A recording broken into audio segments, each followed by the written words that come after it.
We are live. Oh my, that's look.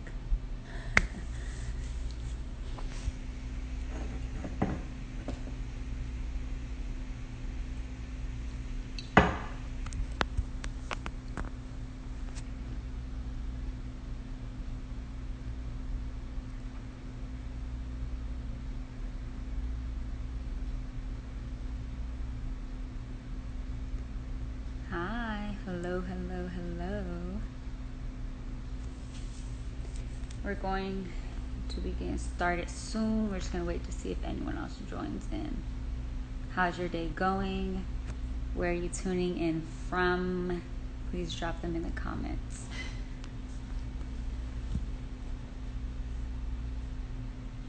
I mean, if you're interested in telling me where you're from, where you're tuning in from.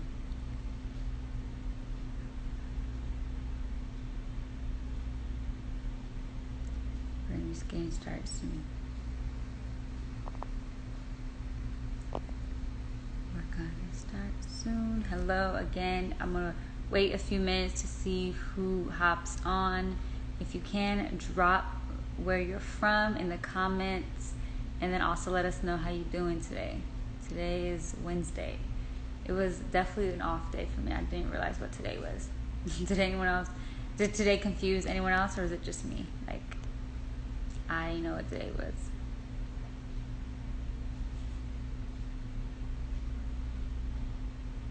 I'm weak. Alright. That's okay. That's okay. If you don't want to drop where you're from, that's okay. Oh, you know what? You can... Never mind.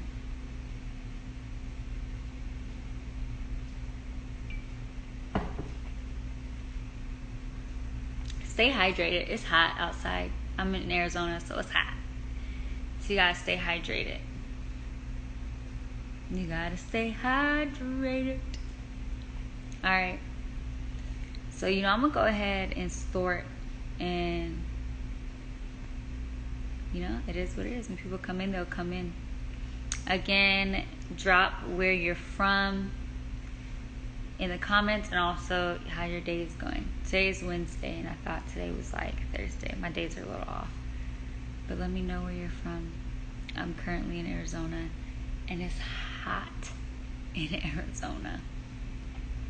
We're going to be talking about boundaries and communication in relationships today, and it's not just romantic relationships, but just in general, just relationships in general, because we all deal with relationships, right? Whether it be romantic, mom and dad, son, daughter, brother, sister, boyfriend, girlfriend, husband, wife, fiancés, regardless, we're always dealing with relationships. And so one thing that I've been thinking through is like this idea of setting boundaries, and what does that look like? One thing I also want to talk through is this idea of setting boundaries within ourselves. So realistically, we're in relationships with ourselves. Yeah. So when we set boundaries, what does that look like? When we communicate with ourselves, what does that look like? And actually, I think we should start there. So let's start there first. So right now, depending on where you're at, where you're located, you may not be quarantining in the house anymore. You may have started to go back out, and if you're in Arizona, you've been out probably since May. But this quarantine gave us a lot of time and opportunity to talk to ourselves, to be with ourselves, to find a lot of solitude, right? And I think it's important for us to understand the difference between solitude and loneliness, where loneliness is where you feel a gap from someone missing, and you feel loneliness has to do with the people amongst you and around you, while solitude is this idea of being okay with yourself, being able to sit with yourself, being able to talk to yourself.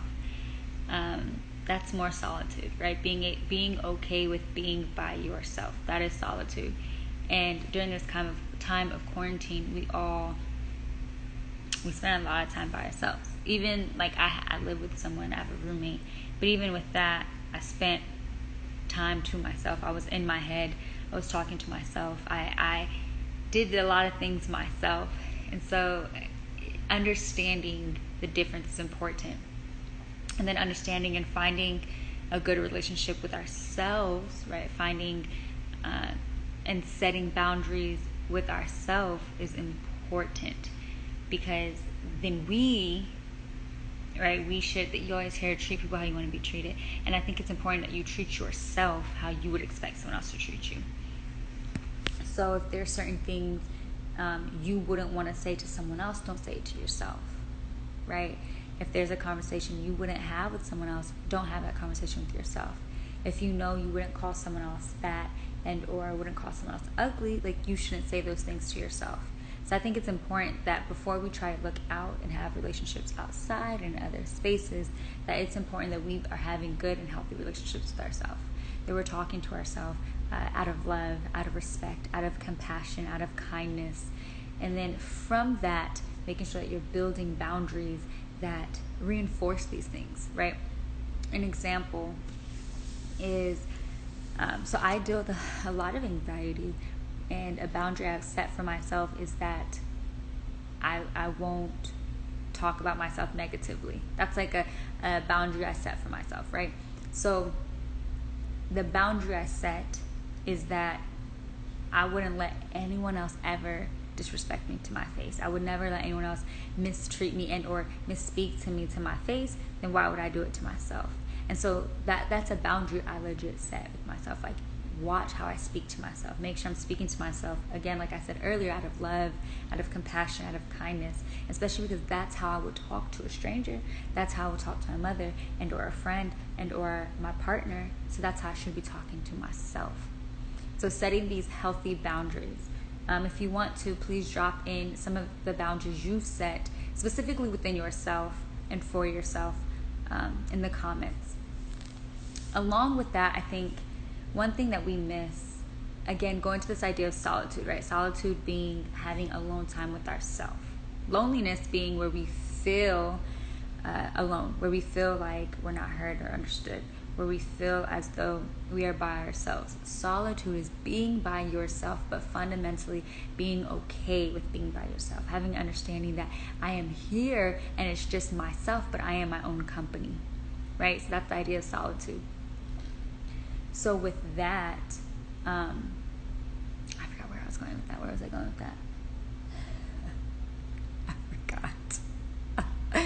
But in this idea, I remember. I think it is important for us to build relationships with ourselves before we build it with other people.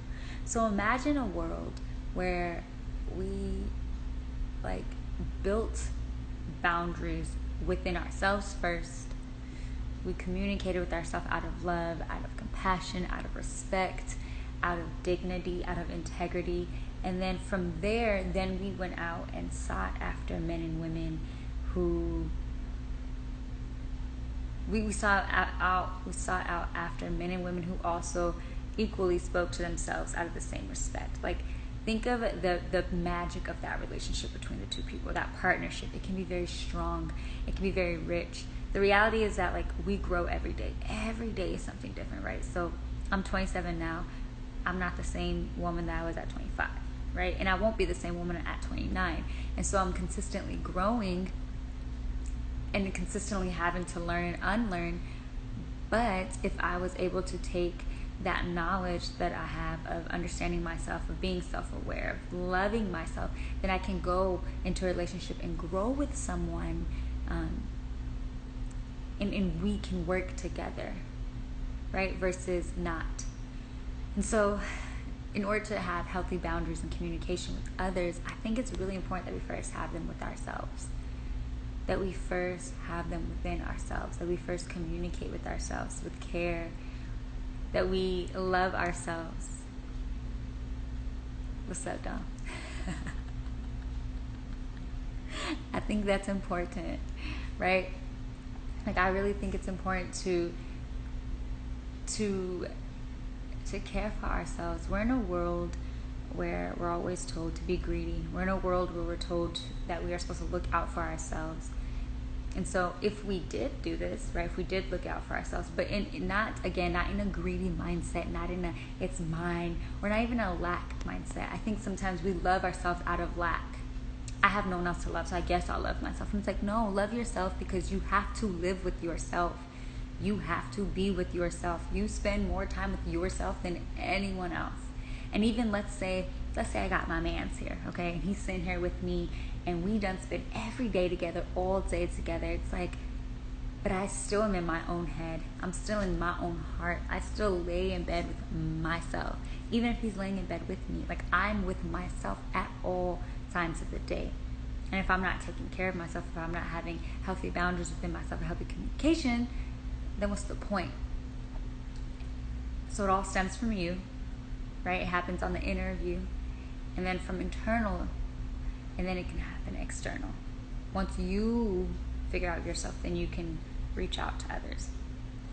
I'm not perfect by any means. I'm not speaking out of space of authority and or like this full knowledge, but I'm speaking out of space of like, I started to say, let me love myself and see what changes within my relationships. If I love myself to a degree where I would want, and I seek after men, not women, but if I love myself in a degree that I would expect my man to love me, like what do I draw in, right?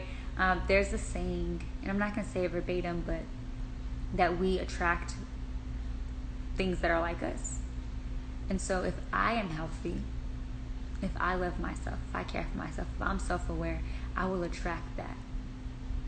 You know what I'm saying? I'll attract like-mindedness. I'll attract healthy. And I'm not saying that they have to be perfect, because again, I'm not perfect, and I understand even in my healthiness, it's a race. It's a race. It's a journey. It's not a sprint, but it's a long-distance race. But if I am healthy and I attract healthy, then it's two healthy people lifting each other up along the way. And I think that's a beautiful thing. Okay, so that's loving ourselves, and then us attracting other people. With that though, I think some ways to set some healthy boundaries within ourselves, first off, and then also within others, is understanding that no one can read your mind, right? So in order to have good communication and healthy boundaries, you have to you have to choose to say something, right? So again, and just follow along with me, okay. So we have committed to loving ourselves. We have committed to being compassionate to ourselves. We have committed to being kind to ourselves. We have committed to caring for ourselves. Once we commit to that, yes, we attract that. So if there's a man who, if I'm healthy, mentally, emotionally, physically, and again, understanding that this is a race, not a sprint. So while you're racing on the track, you may fall. You may break an ankle. You know what I'm saying? You may get dehydrated. You get a little tired. Yeah, like it happens, right? But if I'm committed to myself first and foremost, then, and again, I like men. So a man sees me, and he's also, if he's committed to himself, right, you attract what you are. So if I'm committed to myself, then a man who's committed to himself will see me, okay? So that's that, okay? I've committed to myself. And so, where was I going with this? I done lost my train of thought. So as I'm committed to myself, he sees me. He's committed to himself. He comes on over, right? And then we're able to commit to each other. That's what I was going to say.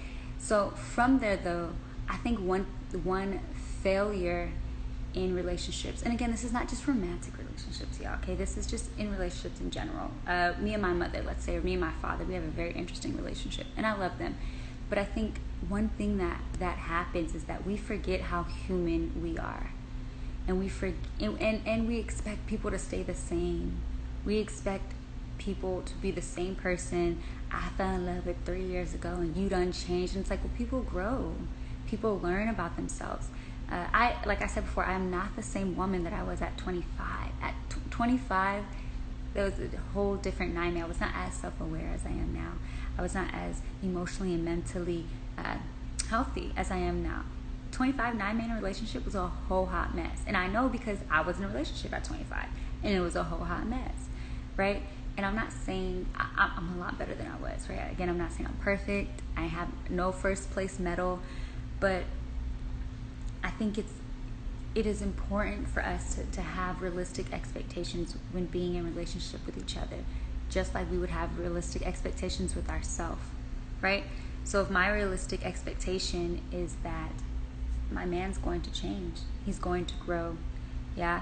Just like a person, their weight shifts, right? As we get older, we get smaller, we gain more weight, back and forth. And it's like, if I can respect my man to do that, then I can respect my man to change, to have different thoughts, right? So maybe he was against eating meat at one point and then decides, oh, I'm gonna eat meat again, right? That maybe just be a little like dramatic of it, but nonetheless, I think that we have way too harsh expectations. We expect people to meet our needs. But what I've noticed in myself, and so I don't want to speak for y'all, but what I notice people do is that along with our expectations that of our needs, right? We have expectations that meets our needs, but we don't communicate these needs. We don't communicate them. And it's important that you communicate them. It's important that, y'all, we can't read each other's minds. Like, let's be real. I can't read your mind. I can't read my mind. And so it's important that we communicate our expectations, right? My love language is touch. I like to be touched, and I like to touch people. And so in any capacity, I'm touching. I am touching, okay? But that's something I communicate. That's something I say, because that would suck. That would really suck if I end up with a man who, like, don't want to be touched by me or doesn't want to touch me. Like that would make me that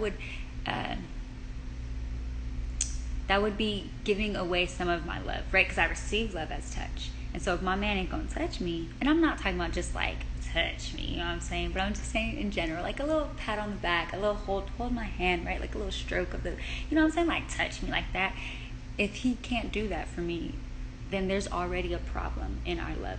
Like there's already a lack of love that I would feel, because my love language is touch. I want to be touched. But again, I go back to, it's important to communicate these expectations and these needs. So I have a question for y'all. What are some needs you have that in a relationship you found yourself not communicating and there was a problem? Like there was a problem with it. So let me think. So I can think of one. For me, I'm gonna think of one specifically. There was a dude I was dating in, like, what years? I don't even remember what years. I was 23. And I'm territorial. What's mine is mine. That's it. Period. Like, what's mine is mine. I don't want nobody to touch what's mine. If it's mine, it's mine. Right? And this gentleman decided that, like,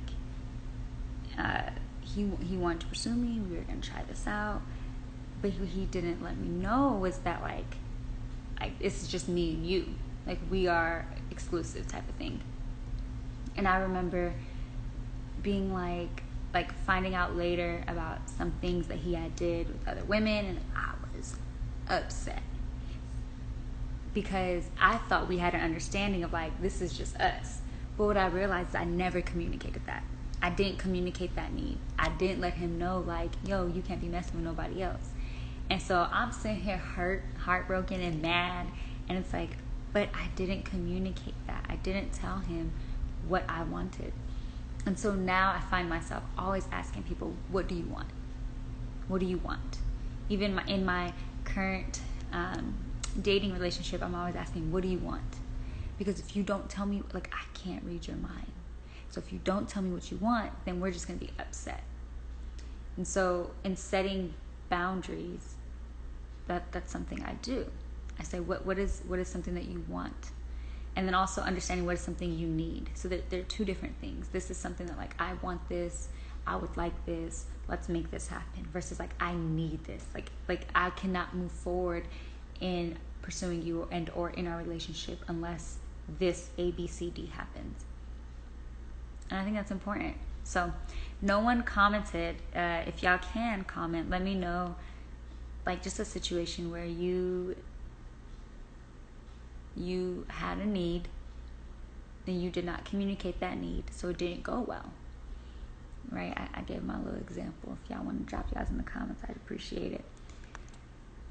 But I think, again, and I'm talking from a unprofessional, like I have no PhDs or nothing in relation. I do have a BA in communication, which, because it's a BA, we talked about the interaction between people, amongst people. I learned a lot about proximity and this understanding of like how people communicate and why people communicate, and which is another good point of this understanding of like everyone communicates differently. Some people may need more time to process things, where like me, I'm an out loud processor. So if I'm going to process something, if I'm going to do it, I'm going to either talk to myself out loud, or I want to talk in front of someone and I just want them to listen. Like, I don't need you to respond. I just need you to listen as I process this. Because for me, there's something about listening to myself say something where I'm like, that's true, or no, that's not true. And so that helps me. But I'm going to give y'all some tips that I have used. Again, this is just a 27-year-old who has lived for 27 years and who's been in relationships with people all my life, and I'm trying. One is to communicate your needs, so letting people know what it is that you need. Two is communicating your wants, letting people what it is that you want. So if, like, let's say you want to see someone, say, hey, I want to see you, right? The third thing is, and this is specifically for communicating, then I'll get to the boundaries. The third thing is understanding that you're important, that you matter, and so you deserve to be heard. And if the other person doesn't want to hear you, doesn't want to see you, and when I say see, I don't mean like us spending time together all the time, but like see, right? See you for human to human. If they don't want that, and if they're not willing to give you that, then I would reassess who you're in a relationship with.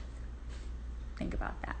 Yeah, because a relationship is a two-way street, and or more. But it's not like I can have a relationship with myself, but it's not just one person by themselves. It's a relationship with something, whether it be like my relationship with my car or my relationship with my cat, right? Like those are, again, a little extreme. But nonetheless, if they're not willing to listen to you and or see you, I would reevaluate that relationship and see if that's a relationship you want to be in. If it's a relationship you can't get out of, right? So like the idea of my parents, I'm saying they're always going to be my parents. Now I can set boundaries, and that's where boundaries come in. I think the biggest thing with boundaries is understanding what it is that you need. Understanding what it is that you need to help you be successful, I would say is a good way to start thinking about boundaries. So if it's like, in order for me to focus, I need A, B, C, and D, communicating that need. And I think it's also, when you set boundaries, it's a really good way to see how well people respect you and how well people listen. Because if they're listening and if they respect you, they won't want to cross that boundary because they know it makes you uncomfortable, or they know it makes you a little sensitive, or whatever the case may be. So I would definitely say create boundaries. Create boundaries with people, create boundaries with yourself, right? Reevaluate spaces you're in and seeing what are the needs I have, what are the wants I have, and then communicating that with people, letting people know where you are and how they can show up. Because realistically, y'all, we were made for each other. Like we in a communal sense, even in this pandemic, we're community minded. And so we're always seeking for people who look like us, and or seeking for people who think like us, and or seeking for ourselves and other people. And so in order to do that, again, you want to communicate your needs. You want to feel comfortable with yourself. You want to find love. And again, find love meaning family, companionship, not just romantic. I think we should start getting away from this idea of like relationship is only a romantic thing, because that's just dangerous. Because if we think like that, then we will not be able to make friendships, right? If I thought that all my relationships were romantic, I wouldn't be able to have the mentors I have. I wouldn't have a very healthy relationship with my parents and or like my brothers, right? And or even my older sister. Like it's important that we understand that relationships are so much more than just a romantic level. And that intimacy looks so much more than just sex. Intimacy is so much more than just sex. Like I said, my love language is touch. So touch for me is intimacy. Being close to someone, like that's intimacy. And I think it's important that we begin to communicate these things. We begin to set boundaries and communicate our boundaries. Don't just set a boundary in your head and think, oh, he knows what I'm thinking. He knows what's up. No, be honest and tell him and or her. Anyways, that's kind of all I have. Again, like I said, I'm no scientist. I'm no I don't have a PhD in any of this. This is just from things that I'm learning to put in my current relationships, things that I'm taking from my last and past relationships, and just navigating.